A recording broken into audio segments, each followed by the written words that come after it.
जय हिंद दोस्तों, मैं महेंद्र शर्मा स्वागत करता हूं वन वर्ल्ड हिंदी में आपका। उम्मीद करता हूं आप खुश और स्वस्थ हैं। दोस्तों आइए दिखाते हैं पाक मीडिया की एक और लेटेस्ट डिबेट, जिसमें कैसे अभी पाकिस्तान के जो पीछे हुक्मरान रहे थे वो कैसे सत्ता पलटते ही पैसा लेके पाकिस्तान से बाहर भाग जाते हैं। इसी प्रकार की चर्चा इस डिबेट में की गई है। इनका एक वजीर था जो पहले इसाक डार उसका नाम था, उसने अभी यूके में प्रॉपर्टियां ली है। वैसे ही सारी की सारी प्रॉपर्टियां नवाज शरीफ ने भी ऐसे ही बनाते जा रहा है। तो कहीं ना कहीं पाकिस्तान के हुक्मरानों के और उनके चरित्र का जो वर्णन है इस वीडियो में आप देखोगे। और इनके जो पॉलिटिशियन, जितने भी पॉलिटिशियन हैं वो सारे के सारे सिर्फ और सिर्फ घोटाले करने के लिए ही बनते हैं। तो दोस्तों देखिए डिबेट और कमेंट में अपनी प्रतिक्रिया जरूर दें। लास्ट में आपसे रिक्वेस्ट करूँगा, चैनल पर नए हैं चैनल को सबसे पहले सब्सक्राइब कीजिए, लाइक शेयर कमेंट जरूर कीजिए। दोस्तों जय हिंद, वंदे मातरम, भारत माता की जय। दोस्तों 22 करोड़ अवाम ये सुन के बीमार हो गई है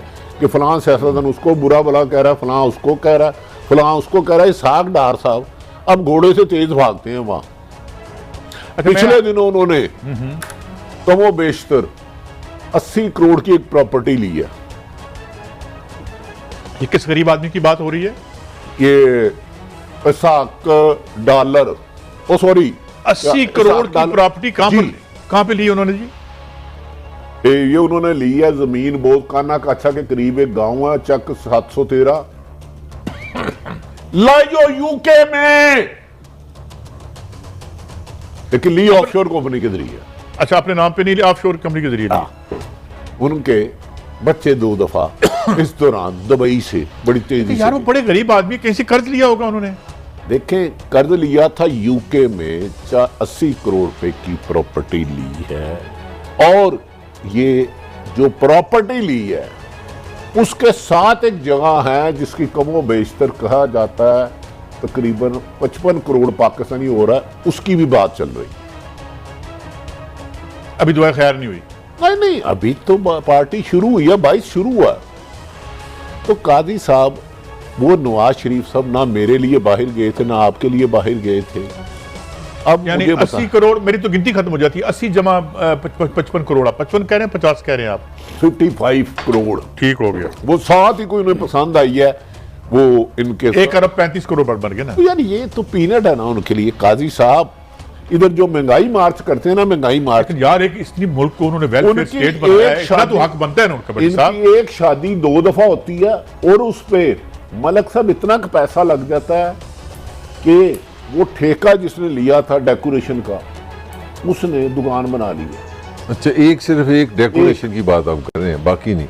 तो उसका बिजनेस माशाल्लाह और आप नहीं चाहते लोगों की मैशियत बेहतर हो? नहीं, एलीट शराफिया ने जो कैप्चर की हुई है इस मुल्क को, थोड़ा बहुत माल नीचे भी जाए। उनके साथ ये जो 95% लोग हैं जिनकी बुनियादी छोटी छोटी सहूलतें क्या है, 2 वक्त के प्याले में खाना अच्छा मिल जाए, साफ पानी मिल जाए, सर पे छत हो, बिजली का बिल दें तो किसी से आपसे एक कमेंट कर सकता हूं? ये मैं मेरी उनकी, आप इंग्लैंड की आपने बात की है, मैं बैठे बैठे सोच रहा था 10 डाउनिंग स्ट्रीट, मैं नवाज शरीफ वज़ीर-ए-आज़म थे, मुझे इत्तफाक है एज ए जर्नलिस्ट जाने का इंग्लैंड गया। 10 डाउनिंग स्ट्रीट जहाँ पे मैं अपना प्राइम मिनिस्टर बैठता है, मैं जो हमारा आम घर होता है ना, मैं फर्स्ट हैंड आपको बात बता रहा हूँ, मुझे ये भी एक्सपीरियंस हुआ है कि जहाँ पे उनकी मलका की पाकिस्तानी प्राइम मिनिस्टर से मुलाकात थी एज ए जर्नलिस्ट जाने का।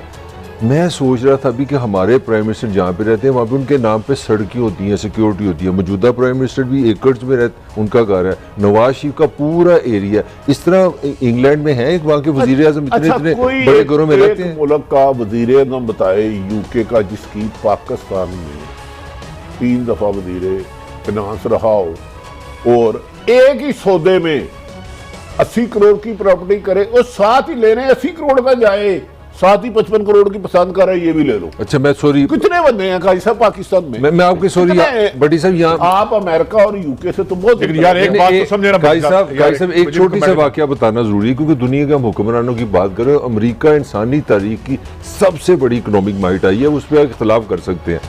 मेरा हमारा दोस्त है चौधरी अकबर, इस वक्त पाकिस्तान में है। कल मेरी उनसे मुलाकात हुई है। वो उनका ना जो ट्रांसपोर्ट का काम था ना, चौधरी अकबर बड़ा नफीस आदमी है। बिल क्लिंटन प्रेसिडेंट अमेरिका की बात बता रहा हूँ, जब अमेरिकन प्रेसिडेंट अपने 8 साल पूरे हो गए तो न्यूयॉर्क में घर बनाने के लिए बैंक के पास गया और बैंक ने रिफ्यूज़ कर दिया। उन्होंने कहा आपकी इनकम नहीं है, आपको कर्जा नहीं मिल सकता। और चौधरी अकबर इस बात का गवाह है कि एक दोस्त वाशिंगटन में उसके साथ गया घर बनाने के लिए कर्जा। कल अभी मुलाकात उनसे। अकबर साहब बड़े नफीस आदमी है, उससे कहें कहाँ रहते हैं वो वाशिंगटन में है, वहाँ पे उधर अमेरिका भी में। नवाज शरीफ की खासी प्रॉपर्टी है, अमेरिका में गारंटी ले ले। अमेरिका में मैं अफ्रीका की नहीं बात कर रहा, यूगोस्लाविया की बात नहीं कर रहा जहां गैंडे होते हैं। America America America. लेकिन बड़ी साहब आप अगर उन्हें अरबों रुपए की प्रॉपर्टी की मियां साहब के साथ ज्यादा गारंटी ना दे सके तो मुझे पकड़। लेकिन बड़ी साहब अगली बात भी तो सुनो, पॉजिटिव बात भी तो कर लेना। सारी नेगेटिव बातें हो रही है, मैंने मौलाना के साथ भी सुनवाना है। आखिर इन लोगों ने दोबारा आके हमारी मैशियत को ठीक करना है, और सुना है इनकी एस्टेब्लिशमेंट से बात भी हो गई है और कन्विंस भी हो गई है बकौल इनके एस्टेब्लिशमेंट कि ये आके हमारी मैशियत ठीक करेंगे। मैं तो कहता हूं कल के आते आ जाएं। जरा सुनिए मौलाना फजलुर रहमान क्या कह रहे हैं। हर दम आए, अपना वतन है, हम पूरी तरह चश्म बरा हैं। अल्लाह ताला पूरे जोश व खरोश के साथ उनको अपने वतन की सरजमीन पर कदम रंजा फरमा होने की तौफीक अता फरमाए। जाहिर है अभी बहुत सियासी प्रॉपर्टी हैं जो दोबारा वापस जाके खरीदी भी जा सकती कदम रंजा चक्कर लाना भी फरमाने पै की सकता है। तौफीक अता फरमाए। मलक साहब एक बात बताएं ईमानदारी से, हमारे लिए हर पॉलिटिशियन, मैं बार बार प्रोग्राम काबिल एहतराम है, नवाज शरीफ साहब को किसने रोका है आने से? खुद अपने नवाज शरीफ ने रोका। मुझे ईमानदारी से, बिल्कुल ईमानदारी से। हमारा तो किसी सियासी जज्बा उनको देखे ना रोका किसने। जो मुझे समझ आ रही है कि जिन्होंने रोका हुआ है ना, उनके प्ले डेट्स कभी ऊपर होते हैं कभी रात को होते हैं। ये मैं आपको खबर देने लगा हूँ। देखें, कभी मरियम नवाज साहबा फरमाती हैं कि मेरे वालिद की जिंदगी को यहाँ खतरा है। मेरी समझ में नहीं आता, मैंने तो सुना था अल्लाह रब्बुल आलमीन है, हर जगह पे ही रब है। वो कह रहे हैं कि उनकी जिंदगी को पाकिस्तान में खतरा है। वो मीडिया के लिए तो नहीं भाईजान, जो वो कहती हैं वो यहाँ तो वो कहते हैं सिर्फ मीडिया के लिए इसे कोड ना किया करो। ये पाबंदी तो हम पे नहीं ना अभी लगी। नहीं, अभी नहीं लगी। अच्छा शुक्र अल्हम्दुलिल्लाह, वरना पाबंदी ये भी लग सकती थी। याद सादक कहते हैं वो इतने बेचैन है कि मेरे पासपोर्ट पे ना आ जाए। कल हमारी बहन मरियम औरंगजेब ने कहा नहीं, उनका मौलवी जब कहेगा तब आएंगे। काजी साहब जो रात के अंधेरे में डीलें करके जालसाजी से फरार होते हैं, वो जाने के लिए आने के लिए नहीं आते। जो अपने हो वो अपनों को छोड़ के नहीं जाते इस महंगाई में। काजी साहब खुदा का नाम है, मैं आपको कह रहा हूं नवाज शरीफ ने अपने लेवल तक अभी तक आज इस वक्त तक आने का सोचा ही नहीं। ये सारी एक मीडिया स्ट्रेटेजी थी। जब शहबाज शरीफ साहब की 2 मुलाकातें कामयाब हुई, वैसे 3 हुई, 2 कामयाब हुई, उसका नतीजा था क्योंकि लेकिन जो थोड़ा सा जवान होने की कोशिश कर रही थी। 5 और 5 10 में से 5 गए 5। वो 5 महीने पहले की कोई प्लानिंग कर रहे थे कि 5 महीने पहले हम ऐसे कर देंगे। उस पर किसी और ने टेलर दिखाया। इससे आगे जाना नहीं। वापिस नहीं ठहरे से आपकी खबर है कोई? नहीं, मैं उनसे समझना चाह रहा हूँ। देखिए ना, आपने कहा कि वो आएंगे नहीं, इसका मतलब है कि वो किसी के कहने पे आएंगे। ऑफ कोर्स ये कहना चाह रहे हैं? Of course. अच्छा। देखें, अभी 5 और 5 10 होते हैं। 10 में से 5 निकाले 5। इस्लामाबाद की एक शख्सियत ने सोचा कि 5 महीने 10 में से 5 निकाले 5, पहले ये काम कर जाऊंगा। अगर वो काम ना हुआ तो नवाज शरीफ साहब एक इशारे पे चार्टर प्लेन पे आ जाएंगे। देखें, गुजारिश ये है, उनके वालिद साहब सेहतमंद है, तंदुरुस्त है। ये कौम का इशू है, चलो वो आ जाएंगे। बिजली कम हो जाएगी, पेट्रोल सस्ता हो जाएगा, जो करप्शन का बाजार लगा है वो बंद हो जाएगा, जो जुल्म का बाजार लगा है वो बंद हो जाएगा। अवाम की बेहतरी क्या आएगी? जाती होना में रौनक आ जाएगी। वो मोहतरम हमारी। बट साहब मैंने आपको एक शॉर्ट सुनवाना है, बस सिर्फ इतना अर्ज कर दूं, जो करप्शन के खुद नतीजे हों वो अपने असल को ख़त्म नहीं किया करते। देखते हैं मौलाना फजलुर रहमान की थोड़ी सी टोन बदली हुई है, मामला क्या है। इस्तीफे भी तो हम लोग इसलिए दे रहे थे और बात की जा रही थी कि हम उसके जरिए से फौरी तौर पर इलेक्शन हासिल कर सके, लेकिन अगर यही इस्तीफे आज इन हालात में और इन दिनों में हुकूमत इलेक्शन लेने में कुछ मुश्किल पैदा कर रही है, तो फिर असेंबली की रुकनीत को ताकत बनाकर उनसे हुकूमत हासिल की जाए और इलेक्शन हासिल किए जाए। वो कह रहे हैं कि मेरे ख्याल में वो इशारा सीधा कर रहे हैं कि हम इन हाउस चेंज करना, वो पहले देखे ना एक मलक साहब इसे कहते हैं सॉफ्टवेयर अपडेट होना, उनको इनका हिस्सा मिल गया। पीपल्स पार्टी के बड़े सीनियर रहनुमा उन्होंने गाली नहीं करने देते यार, ਅਸੀਂ ਜਮਹੂਰੀਅਤ ਦੀ ਬਾਲਾਦਸਤੀ ਦੀ ਗੱਲ ਕਰ ਰਹੇ ਉਹ जमहूरियत का ना कम सॉफ्टवेयर अपडेट हुआ है। कौन करता है सॉफ्टवेयर, ये कहाँ से आता है, ये कौन बनाता है? 100% हुआ ना, आईटी के लोग होते हैं, आईटी के लोग करते हैं। अच्छा सुन ले, परसों रात ने पीपल्स पार्टी के बड़े सीनियर रहनुमा ने कहा, मौलाना साहब बात कर रहे थे, उन्होंने कहा जनाब मैंने लॉन्ग मार्च करना 23 मार्च को। उन्होंने कहा सर आपने पहले एक शर्त रखी थी रिजाइन देने की, तो आपने अगर इस्तीफे देने से तो केपीके में इलेक्शन क्यों लड़े? ऐसा करें अब जब लॉन्ग मार्च करना है 23 मार्च का, तो सुन ले इस साल, तो आप अपने जितने मेयर है ना सारे रिजाइन दे दें। मियां साहब मौलाना साहब उनसे नाराज हो गए, खफा हो गए। आपका क्या मतलब है मैं आपके कहने पे रिजाइन दे दूं? तो ये पीपल्स पार्टी का शुक्र अदा करें कि बिलावल भुट्टो और आसफ अली जरदारी ने रिजाइन नहीं देने दिया। ये तो अपनी नहीं नून लीग की भी लुटिया डुबोने चले थे, इस्तीफे दे दो। और भाई जो एक मेयर के लिए लड़ रहा है वो वजारत आला और वजारत उज़्मा छोड़ेगा। कादी साहब काजी साहब जरा तहम्मुल से, मेरा ख्याल आपको बात पसंद नहीं आई आपके मौलाना साहब की, हर बात पसंद आती है।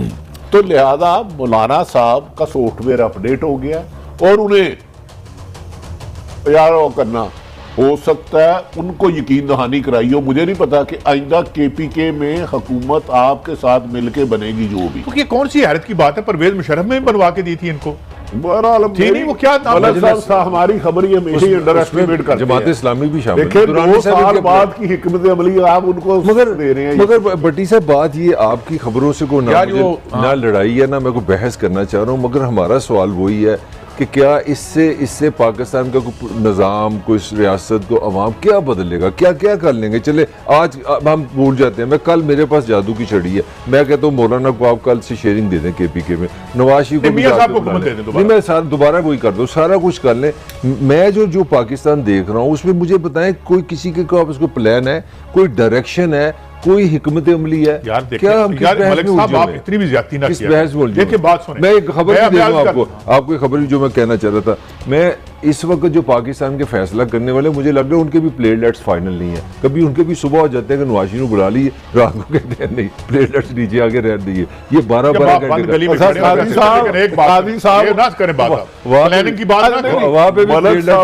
बड़ी खौफनाक बात कर दी है। मुझे ख्वाब आया था, लेकिन मेरा एक जिगरी यार है अरशद शरीफ, उसने ऐसे एक दफा कर दिया कि यार ख्वाब सच नहीं होते, वरना मैं वो ख्वाब सुना देता ना। थोड़ा सा सुना, बात कर रहे हैं, थोड़ा सा सुना ना नहीं भट्टी साहब हम आपसे सीख फर्ज से जान बचाने। मैं आज आपको एक और यहाँ बात बता, ख्वाब मुझे बड़ा जबरदस्त आया हुआ है, प्लेटलेट्स ऊपर नीचे हो रहे हैं, मुझे नहीं पता, नो कमेंट्स। मैं मेरी खबर मैं आपकी खबर ठीक है। मैं आज ये बात खुल के कहता हूँ यार तुसी अपनी है भी जोर ला के देख लो, ले और इन्होंने हुकूमत दियो, इलेक्शन कराए बगैर दे दियो, तो फिर हम आपका अशर देखेंगे। लेकिन मेरी बात सुने, आप क्या कहते हैं हमारे पास प्लानिंग नहीं है?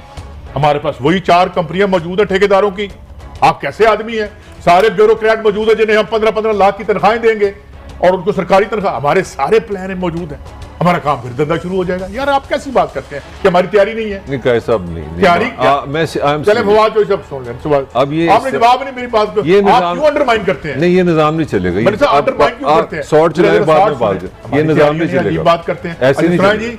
जो फवाद जो सब क्या कह रहे हैं?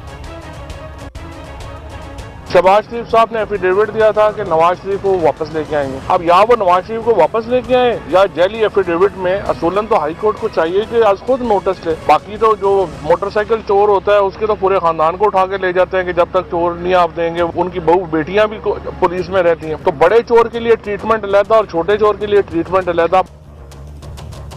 यार हजूर आप वजीर हैं, आप हुकूमत में हैं, आप ये हमें बता रहे हैं कि बड़े चोर के लिए ट्रीटमेंट कम। और बड़ी साहब you have to correct this, आज लीव द गवर्नमेंट। सब ईमानदारी से आज मैं आपसे खुश हूँ। अगर पहले नहीं होते नहीं नहीं, आज आपने बहुत खूबसूरत बात की। हुक्मरान को डर और शर्म से डूब मर जाना चाहिए कि मैं हाकिम वक्त हूं और मैं कह रहा हूं छोटा चोर पकड़ा जा रहा है, बड़ा चोर नहीं, हाकिम तो मैं हूं। वो भाई रिजाइन दे दो ऐसी हुकूमत से। ये आप एक